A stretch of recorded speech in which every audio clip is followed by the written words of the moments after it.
Hello everyone and welcome back to a brand new video and welcome back to more F1 Championship Edition. Yesterday we return with round 2 of Season 2 for the Malaysian Grand Prix. Of course, if you missed out on the video that went live a few days ago from Bahrain, the season opener for the start of the all-new season, I would highly recommend going back and checking out. It's safe to say there were a lot of highs and unfortunately a lot of lows from that weekend. For the first time ever, we managed to qualify ourselves inside the top 10, and then sadly I crashed on lap 1. Michael Schumacher leads the way in the championship ahead of Jenson Button and Felipe Massa, with Alonso and Giancarlo Fisichella just ahead of both McLarens, and Christian Klein already means Red Bull have scored more points this year than they did last season. But yeah, obviously that video was the very last one I believe I recorded before I went away, so it's been about 6 weeks since I played F1 Championship Edition. I'm hoping though to start playing it reliably, but you know, there's hopefully going to be at least one, ideally 2 or 3 videos a week from this series, so if you're new, please do make sure you leave a like, get yourself subscribed as well. Sepang is a circuit I really enjoy driving at. I've got no idea though how competitive we're going to be, so let's see what we can do. We're heading out then into Sepang, a bit like Bahrain. It's one of the easier circuits, or at least the more forgiving ones inside this game. Australia next weekend, that's going to be where things get real once more, so hoping we can try and have another good qualifying effort here, at the very least. Make sure that we see the checkered flag. I'd argue the only real corner you've got to be really, really careful of is actually the exit of the hairpin, just because it's quite easy to drop the rear end as you try and put the power down. Not too sure whether we'll have the pace to make Q2 today, but yeah, like I said, we just need to start seeing the checkered flag. Realistically, on the hard difficulty, there's going to be very, very few opportunities to score points in the Super Aguri, so it's more about being consistent and trying to show a bigger team why we'd be useful for them. Here we go then, first lap coming up. I think we want to be aiming for 1 minute 34, so I think we did a 34.9 in free practice, but yeah, I've got no idea kind of how good the AI are going to be. They're certainly not as weak as they are in Bahrain, but this is definitely still one of the easier tracks. Damn it. There you go, that's the first lap ruined. Ran horribly wide anyway on the exit of the corner. Yeah, just cannot afford to run wide.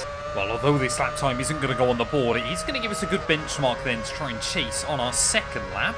We're actually closed in on, obviously, one of the Toro Rossos, so we make our way through the final corner, so we've definitely got a bit of pace over them. Of course, the AI will get quicker and quicker as the session goes on, but there we go, that is immediately a 134, 1.7 seconds clear of Luizzi.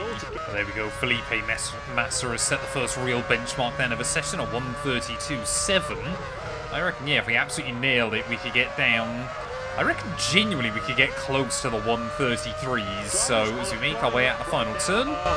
Felipe Massa, Jenson Button, Jarno Trulli, Ralf Schumacher, Nico Rosberg, Jacques Villeneuve, David Coulthard, Mark Webber, Fernando Alonso, Giancarlo Fisichella, Michael Schumacher, Rubens Barrichello. Having to avoid the Toro Rosso through the final corner. No idea what his line was. But yeah, 7 tenths clear of Mark Webber, that is currently down at the bottom of, well, kind of your drop zone here. That now becomes Scott Speed. There's definitely a lot more to find through Sector 1, so let's just try and get one more improvement in. We have been bumped down then into the relegation zone here, but we are finding time all the way around the lap at the moment, so hopefully this is going to serve as kind of a buffer to safety. He'll be disappointed with that, just doesn't seem to have the balance right. That first lap though by Felipe Massa still seems to be the benchmark here, so yeah, Felipe looking very, very competitive right now. It's his hot lap. He really hasn't performed so far, the car just doesn't seem to want to do it. Nice apex through that final corner. This is going to be a big improvement, a 34.4. We go P10. Well, there we go then, P13 come the end of Q1, so once more we will make it through into Q2. 3.4 seconds clear of our teammate UGE Day, so that's not bad going. Scott Speed as well, I think he ended up in about P10 come the end of Q1, so, well, one of the Toro Rossos is working very, very well here. Oh no, no, as soon as I've come out into Q2, rain's beginning to fall. Actually, this presents an opportunity. If we can get a lap time on the board before anyone else can, we might make it into Q3 here. Come on. I did not know this could happen inside this game. I did not know you could get changeable conditions in a qualifying session. So, yeah, there is now a sense of panic for a lot of drivers trying to get out there. We are only going to get one run here in Q2. But that might be all it takes. Is already just a little less grip. So we get down to that final corner. But I'm going to have to really focus up here. This is a golden chance to see Q3 yet again. It is always so weird on this game how the rain effect obviously is just instantly there. So it makes it look like the track is much damper than it really is. It's definitely not providing the same grip we saw in Q1. But it certainly doesn't feel bad. Oh no, that's bad. That's bad. Half spin down at the hairpin. Come on, gather it up. Keep going. I mean, this circuit is just becoming impossible as we get towards the end of our run here. Come on. We're just all over the place. We got another car. Not too sure who that is. I think it might be the Red Bull of David Coulthard down in towards the final corner, trying to have a look for it. Yeah, there's no grip now at all as Coulthard will make it through. You can see the amount of spray getting kicked up. Lap times in the wet are going to be around the 144s. We do a 42.9. We were 6 seconds off Coulthard. I mean, surely, I'm going to go for one last run, but surely we can't find any more. Oh, it's completely over. We've just got nothing. Another second down in Sector 1.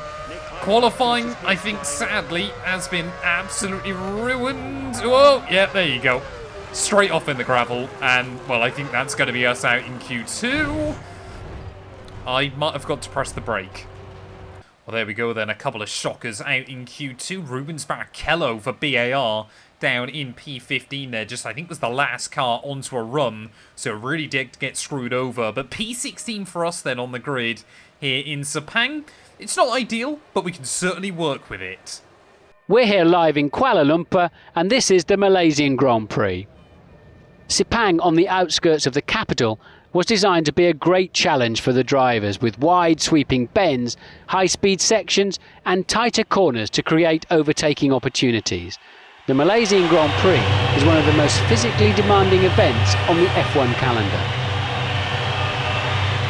As for the weather, well, it's dry at the moment, but it's quite cloudy, and our forecasts indicate a strong possibility of rain in the latter stages of today's race. It looks like being a very interesting few hours for both spectators and the teams. Michael Schumacher will start from pole. Second on the grid is Felipe Massa. They're followed by Giancarlo Fisichella in third. Fourth is Fernando Alonso. Fifth is Kimi Raikkonen. Juan Pablo Montoya takes sixth. Button is seventh. Jarno Trulli occupies eighth on the grid. Well, there we go. You would have heard in the intro Martin Brundle talking about a potential threat of rain later on in the afternoon. But yeah, Ferrari once again looking very strong here. Schumacher wants to make it 2 wins on the bounce after his World Championship victory last season. Of course, only took 1 year out. Effectively, in this timeline, only didn't win in 2005. But yeah, Renault's lining up P3 and P4, McLaren 5 and 6. After that, the grid is just a complete jumble of cars. Well, as our front runners then lining up on the grid, we are just going to try and get a last little bit of temperature into those rear tyres. I mean, we may as well bunch everybody up further back. Try and give ourselves a bit more breathing room. Oh. It won't let me change up a gear. That was really odd. It just refused to let me change up, but was quite happy to change down. So hopefully that's not going to happen to the car as we get into the race. As we make our way then out of the final corner. Looks good. Everything's ready to go. Good luck with the first part of the race. See you at the first pit stop. Well, I've always got to remember to try and make sure that I put the ABS and the traction control back up. But once again, P16 here. So looking like we might have a bit of pace in the car. Turn up the volume and enjoy. Here we go. Go, go, go! Oh, we responded really nicely to the lights there. We're going to try and have a look. How many cars have we got past? So does Massa. Well, almost into the top 10 then. As they hurtle towards turn 1. Don't crash. The first turn. And behind him is Michael Schumacher. Next is Alonso.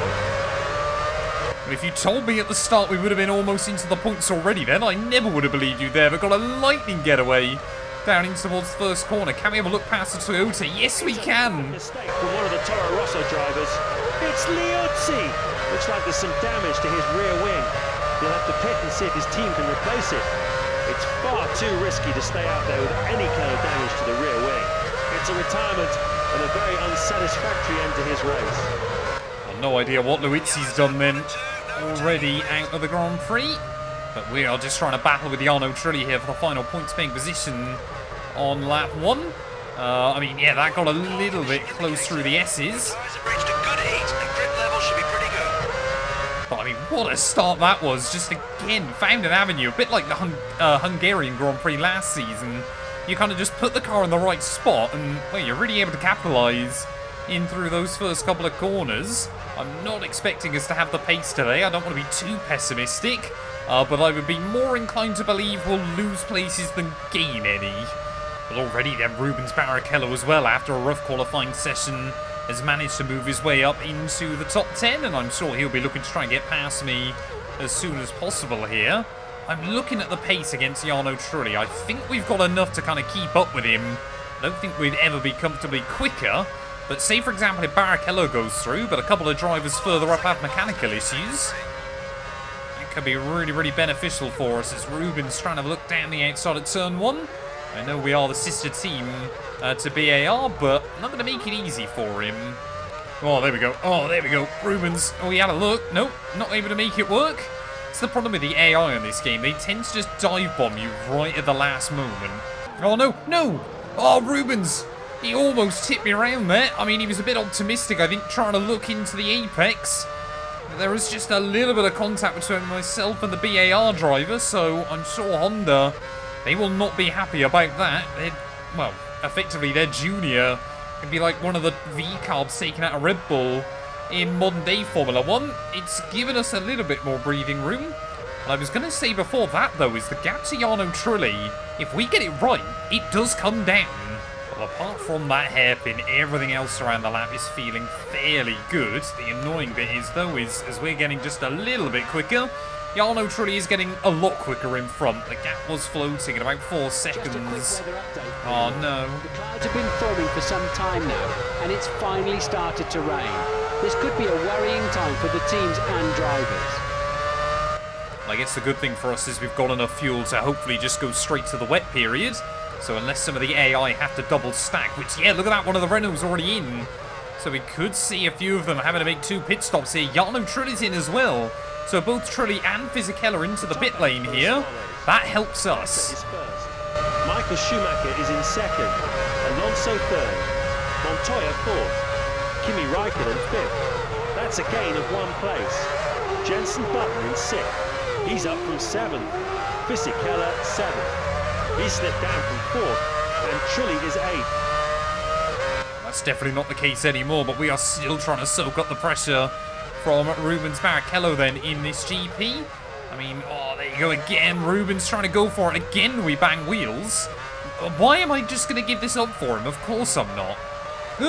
Oh my... Rubens Barrichello is scaring the life out of me, man. I mean, I had no idea he was going to try and go for it there, as we got more cars into the pit lane. Jenson Button and Fernando Alonso. Michael Schumacher is in second. Third is Juan Pablo Montoya. That's a gain of 1 place. Fourth is Raikkonen. He's up from 5th. Alonso is 5th. Jenson Button in 6th. You're 7th. And Barrichello is in 8th. Just a little bit of a mistake there down at the final corner, so Barrichello will finally make it through and we'll try and run off into the distance. We're still inside the top 10 though, we're still inside the top 8, sorry, I should say. We've got a little bit of a buffer to Ralf Schumacher behind. I think we need to extend maybe by 1 more lap. Ugh. Where on earth did Ralf Schumacher come from? I thought I had a gap. Oh no, Schumacher's gone through. Schumacher's gone through. The AI are finding the grip that I just can't right now.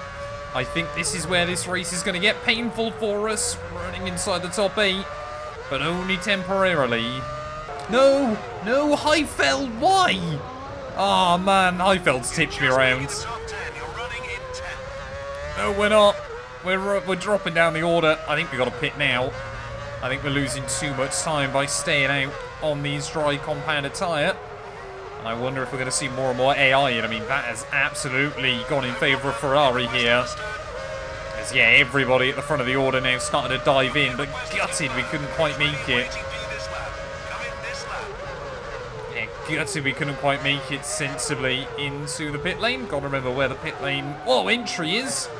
Oh, keep it out the wall, keep it out the wall. Everybody's pouring in, though. What is Fisichella doing? I mean, he's trying to slow down into the pits, I know he is, but things are getting very, very stressful here, and maybe we're going to see other cars get held up as we try and get down into our pit box. I mean, I doubt we're going to be back in the top 10. Why have we let him go? We've got a Red Bull getting held up. Both BMWs have got no idea what's going on down there. They've got no pit crew. This is just chaos.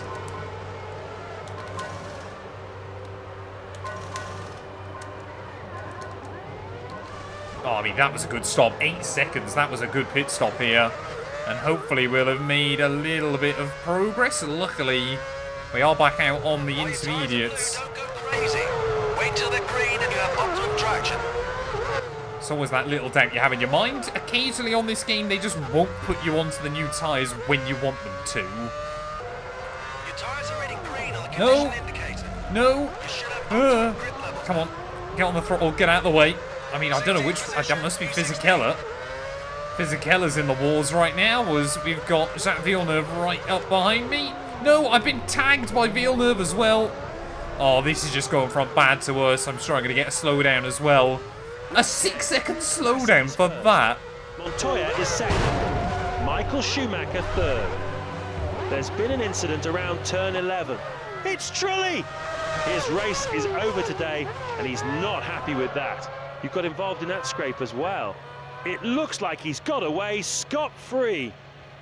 Well, again, for the second weekend in a row, James Allen there saying we get away scot-free, and we absolutely didn't.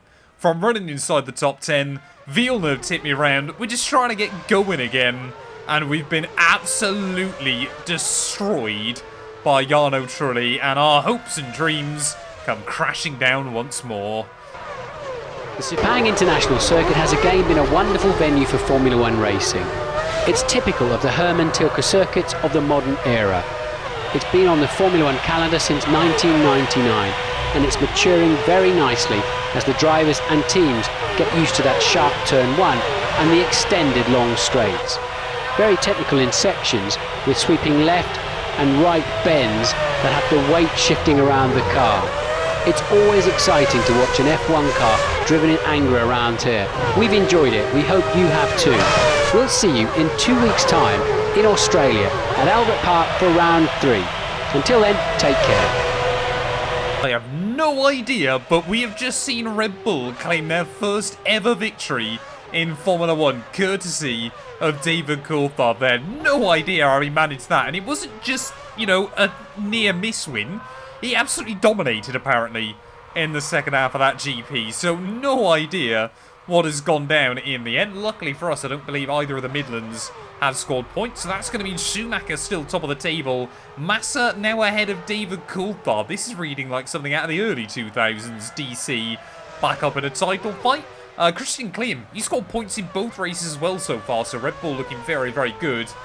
Just ahead of Nick Heidfeld there. Weber, Luizzi, we are still down in last place in the Drivers' Championship. It means Ferrari now ahead of McLaren, Red Bull are third ahead of Honda, Renault are down to P5 in the championship, just ahead of Toyota, and still Sauber, Williams, Toro Rosso, Midland, and Super Aguri yet to score. But what a disappointing end after so much promise early on. We'll be back very soon for the Australian Grand Prix.